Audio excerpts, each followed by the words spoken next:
下來繼續來看台中清水一間真出名、專門咧防食宵夜的小食部。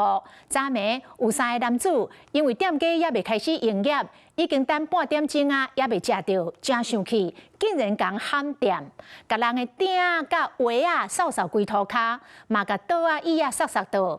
警方趕到現場，噴辣椒水，甲人壓制，帶轉去偵辦。啊，店家嘛無法度做生意。一陣人圍佇咧點心檔頭前，原來是因為有人佇咧冤家，吵鬧的聲音乒乒乓乓。真濟警察到場，隨噴環境水管理規矩，嘛將涉案的人士押轉去偵辦。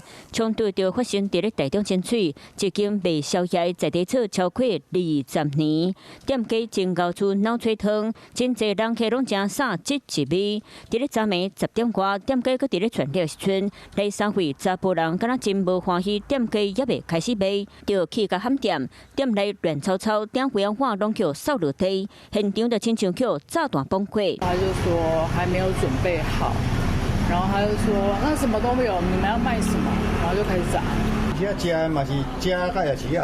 附近的住戶講，當地賣宵夜的店家無濟，加上這檔真夠處，定定聲民眾來這排隊，想袂到這邊所有人敢若搖甲起毛擺，當場了代誌。8點，就這人客8點多來，伊也是愛等啊，營業時間固定的呀。想要食宵夜，卻因為員工就也未傳好，就甲人喊店。經過了解，這件糾紛，互店家決定先休一個整理環境，互真濟老顧客攏感覺真可惜。造成店內設備及食材毀損，店內無人受傷，警方迅速介入，以防止事態擴大。